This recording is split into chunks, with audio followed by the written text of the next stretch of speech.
it's really lovely to come back. It's the first time shamefully, it's the first time I've actually been in this cathedral quarter. So it looks exquisite out there, so it's been particularly pleasant to get back here. My main experience of being around here was, this sounds I know improbable, but back in the early 1980s, I helped set up a thing called the Radical Dance Faction at Winkers, just down the road, when I was a new romantic. So I used to sneak into my mum's bedroom on Saturday evenings, early Saturday evenings, and apply some foundation to my spots and head off into the very limited nightlife of Belfast in those days. So it's wonderful to come back to see somewhere which is completely transformed. I'm going to tell you the story of an idea. It's an idea I had about 18 months ago, and it's an idea that's now happening. But I'm not going to suggest any particular lessons from that. I'll let you maybe make your own decision about what the lessons that can be learned from this. I'm learning them still. But there's a lot in what's going on. There may be something you can take away from this which might be useful in terms of your own professional or personal lives. As Davey said, I was running the Big Society Network, which is the charity that was set up by David Cameron shortly before the last general election to channel and develop ideas in support of his big vision of a big society. And that gives you an enviable access to some very powerful people. And one evening, about 2 years ago, I was about to leave the office. I have an office at Somerset House. And I had a call from David's pollster, Andrew Cooper, and he phoned me up and he said, I need you to put together a paper for Monday morning for an away day at Chequers. And I need you to put together some ideas about how we can revive the big society. And there's no great shock to anyone to say that this idea was plainly struggling for lots of reasons. And so I had to instead of heading home, I went back into my office and thought, let's get this done tonight. And I prepared a short paper.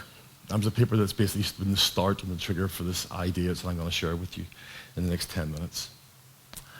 And there's one thing I would say, that there's been a lot of conversations in the last few weeks around BuzzFeed and the influence of BuzzFeed and the influence of lists and how obsessed we are with lists and how successful they are online. If you don't listen to anything else I say tonight or take anything away, one thing I would say is this. If you're giving guidance to very busy people who have got a limited amount of time, always put a list at the start, not the end. And I started this off by saying, here's 10 things I would do, and then put a lot of explanations about what the rationale behind those 10 things was. Now, most people don't do that. What most people do when they're asked to give advice is they write a long rationale with a long narrative, and then they put 10 recommendations at the bottom. Don't do that for very busy people. Put your 10 recommendations at the front and assume that they won't read anything else. And I put 10 recommendations, neat 10 recommendations, about what I thought we could do around reviving the big society. And we got to Chequers on the Monday. A very busy Prime Minister and a very busy Cabinet, only really interested in 2 of them. And one of them was an issue I raised about the Olympic legacy. And it was just, at that stage, no more than a hunch. But my hunch was there wasn't that much happening around the Olympic legacy, and a lot of what was happening was very disparate and actually rather underwhelming. And it was one of those fortunate moments doing this job where there were no civil servants around. That's a lovely moment. You don't often get that. Because often you get it when you're giving advice to someone like the Prime Minister or senior politicians, you'll always have someone else whispering in their ear saying, you mustn't worry about this, Prime Minister. You must not worry about this. And this was one of those wonderful moments when I had that unique opportunity to say, I think you should be concerned about this. And he bristled a little. Anyway, I hadn't had a chance to really work out whether this was just more than a hunch, but what I'd done over the course of the next month was made it my business to go and have a good look around what was happening. So I went to Olympic Park. This is, remember, 9 months before the Olympics, and the stadium was built. It was in perfect condition. If someone had said the Olympics has to start in 2 weeks' time, it looked like it could have run. It looks like it could have run. That's unheard of in the history of modern Olympic Games. The transport system worked. Ticket sales were at record numbers. Volunteering applications were at record numbers.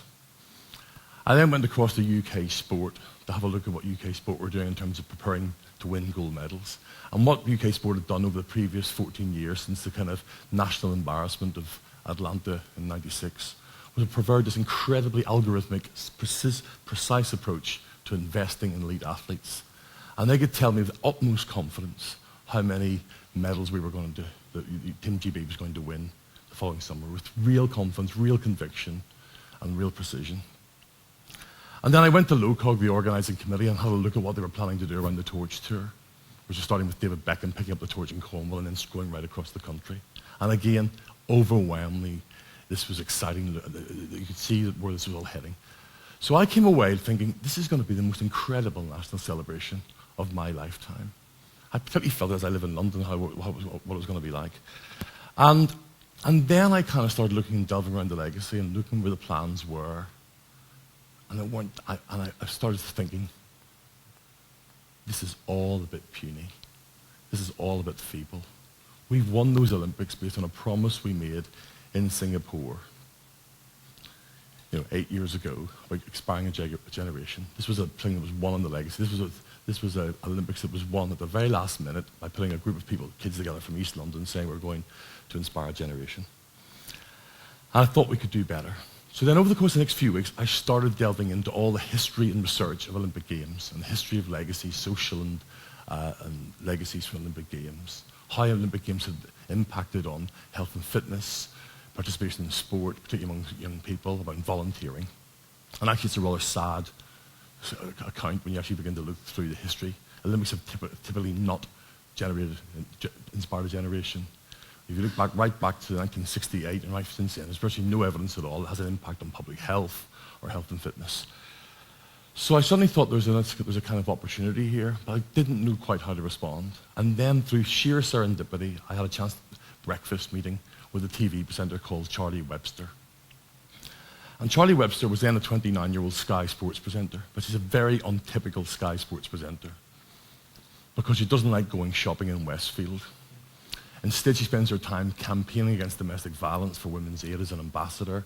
She spends her time running a variety of different social enterprise activities, particularly focused in young people in South London, bringing people from different gangs together, and she runs her own kind of charity. She's a boxer, she's an elite athlete. And her and I had breakfast. And during the course of this breakfast, we hatched the idea, which is recognizably the idea that I'm going to share with you in a second. And as we were leaving the cafe that morning, I called up one of the allies I'd developed in the course of the previous 6 weeks as I was beginning to challenge the legacy, and that was a guy called Fred Turek. And Fred's a remarkable guy. He's the founder of LA Fitness. He's now the chair of LA Fitness. He's the chair of the Fitness Industry Association, and he's a go-to guy in Westminster for anything around health, fitness, and well-being. And I called him up, and I said, Fred, I think I've just got a great idea to share with you. And he said, where are you? And I said, I'm in Bloomsbury. He said, so am I. It's our industry conference today. Come round and present it. I said, well, hold on a second, Fred. I just had this idea this morning. And I said to Charlie, before you get on your bike, he wants us round there. I said, well, what the hell? Why not? So about 1 hour after this idea was hatched, John Inverdale was asked to clear the stage at the annual conference of the Fitness Industry Association, and Charlie Webster and I stepped onto the stage to present this idea. And we took 20 minutes of people's time. Olympians were asked to clear the stage, and we got a rapturous reception, and we thought, oh no, we really are in trouble here. We're going to have to make this happen now. Now, that was a double-edged sword, because once we'd taken an idea and presented it to the industry, and they loved it. But at the same time, the problem was, here was a guy who ostensibly has no relationship at all with the Olympics, has got no responsibility for delivering anything on the legacy. And anyone who's worked in politics or worked in the public sector will know how siloed it all is and how difficult it is to gate crash someone else's party. And that, in effect, was what I was doing. But my research was very clear on all this, and I had a really settled view on this. And that was that there's a mistake that's made by all Olympics. And it's a mistake that it's easy to see why people might make it. And it's this. The assumption is that if you watch something incredibly inspiring, let's think Mo Farah on those consecutive Saturdays at the Olympics. The assumption that underpins all Olympic legacy planning around health and fitness, participation in sport, is you watch Mo and you assume that's incredible. Maybe I should do something about that. Maybe I could be that person. When in fact, all the academic literature is clear. It has the opposite effect. You're much more likely to go to the fridge and open up a can of beer than you are to run around the block. And this is, in the psychology field, this is called the difference between the demonstration effect. I see Mo, I'm going to be like Mo. And the competence gap. I see Mo, I'm like, oh my God, he's so incredible. I could never be like that. So the idea that we had was a simple idea, which was basically, let's take the notion, the icon of the personal best, which is going to have a huge prominence around the Olympics, and let's remove it from all its association with elite athletic accomplishment, and transition it away and say that everybody can have a personal best.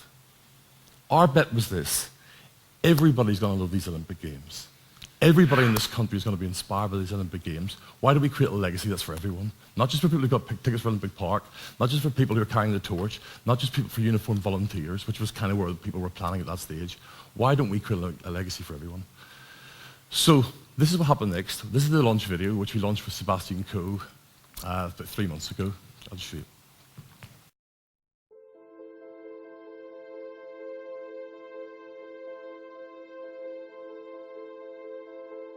Move beyond anywhere you've gone before. Yesterday's best is this morning's platform. This is the day you give your dream a megaphone. When your ambition puts its fist in the air and says, I dare. This is the day. Wherever you are in the four corners of the UK's diamond, Scotland, England, Wales, Northern Ireland, this is the plan, fellow citizens. This is Operation Magnificent, Britain's personal best. This is not a journey for the few, but for all of us as a group. And we can start anyhow, anytime, anywhere. Do you remember London 2012 and that ocean of gold? Well, this is the sequel. It's time to make Olympians out of regular people. Set yourself any challenge, physical or mental. Prepare to succeed at anything your self-doubt said you weren't meant to. It's never too late to excel. So don't be afraid of your age. You don't have to feel ready to be better than you've ever been. All you need is to be eager. So take this second to think of your own you first. Inhale a lungful of hope and imagine laughing as you beat your targets. Know this: the best part of your effort is the one no one else will notice. It's that small twist in your chest that says yes instead of no. These guts are the basis of why you'll make it. So do this. Set out in your communities in pursuit of the elusive. This is your day. This is your 24. So test your limits, then reject your limits, and set your destination to amazing. We will each achieve our personal best.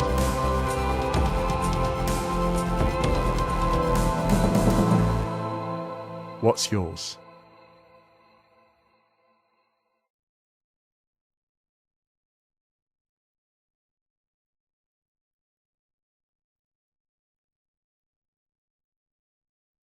And it's now taking on a whole new life of its own. Over the course of the last few weeks, thousands of people have gone online and made pledges to do remarkable things.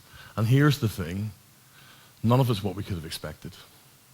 And my job 2 weeks ago was to bring together the people who were involved in some of the early development of all this. And what's remarkable is if you ask people about this, what they'd like to do that they've never done before, what they've been putting off doing all their lives, what are the things they thought they maybe could never do but wanted to try once more, it's remarkable what answers you get. Go on the website whatsyours.org to have a look at what already has been claimed out there. And the next stage, this is it's taking on a life of its own and a remarkable journey. And part of being in Belfast today and tomorrow was also to reach out to a whole group of different organisations who are helping us take this to the next stage. And the next stage is going to be a remarkable one, because we're about to embark on an incredible social experiment. Because between Christmas and the New Year, early into the New Year, we're planning to break a world record. And we're planning to get the largest number of people to pledge a New Year's resolution online. The record is 92,000. We have plans in place to get 100,000 people to declare a New Year's resolution. And we're going to follow those people.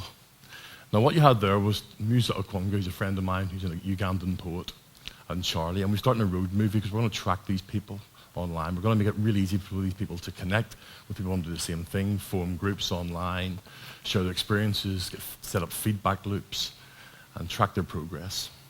But it'll be a huge experiment as we follow and develop them. We've got media partnerships which we'll be announcing between now and Christmas to support with both television and radio. And we'll be tracking the progress of those 100,000 people and starting this movement up. And what at the heart of this is about looking at something people were talking about earlier, about habits. I think Tony talked about habits in education. And Leon talked a lot about the sort of way in which he began to tie. I think what really resonated with me was your talk about one step at a time across 3,000 miles. And what we've been doing back at our office is we call Team PB, is digging into the science of habits and why people don't stick to things they claim to do, what the little steps we need to make, what sort of support mechanisms we can make to make it easier for people to do that. And we're totally immersed in the moment in all the research around the science of New Year's resolutions, because we're really interested in how people make resolutions and don't stick to them. So at the moment, we reckon across the world there's something like 400 million New Year's resolutions which people don't follow up on. So we have a big target and a big idea. But we're going to start in the UK next year. We're going to start in Northern Ireland. We'll be launching Northern Ireland's personal best between now and Christmas. We're over here having conversations with lots of people who are keen to support this. Now, the thing I would say about personal best is, and a big challenge for us as we move into this new phase, is that a personal best doesn't have to be sporting. It's really about something that you've not done that you've always wanted to do. So people are logging on and saying they want to write a lullaby. People are logging on and saying, I want to write a letter to someone who helped me a long time ago and I've never had a proper chance to say thank you. People at our launch event came along to say that 22 years ago he fell out with his brother at a wedding and has since picked up the phone to speak to his brother. And he's been worrying about this relationship breakdown every day for the last 22 years. So when I said earlier we're looking back, we're having to go and look at developing response to very sort of improbable responses to this campaign. I have to say that the actual launch event a few weeks ago was like an episode. It was like a sort of edition of Surprise, with me in the Cilla Black Roll, really, tears everywhere rolling around. Yeah, but a lot of it's about fun as well and crazy challenges. And I just wanted to finish by showing a video from Tuesday this week. We just put it on YouTube 2 or 3 hours ago, but it's had a big reaction on YouTube.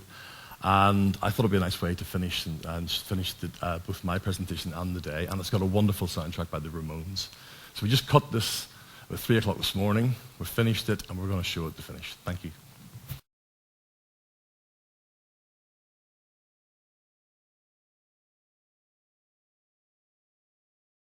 When everybody's heard about the bird. Bird, bird, bird, bird is the word, what a bird, bird, bird.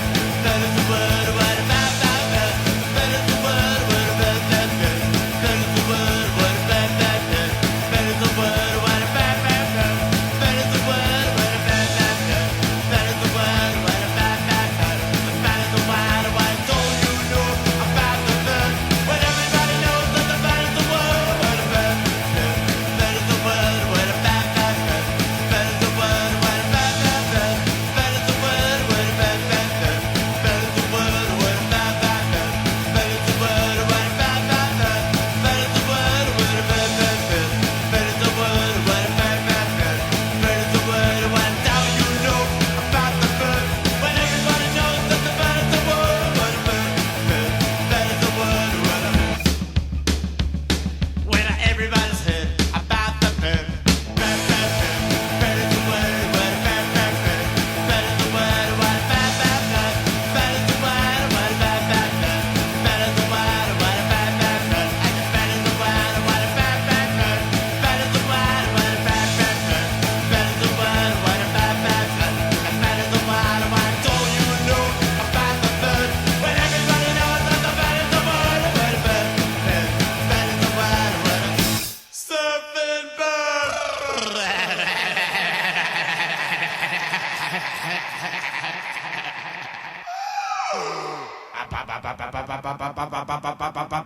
Meow meow meow, pop up meow meow meow, pop up meow meow.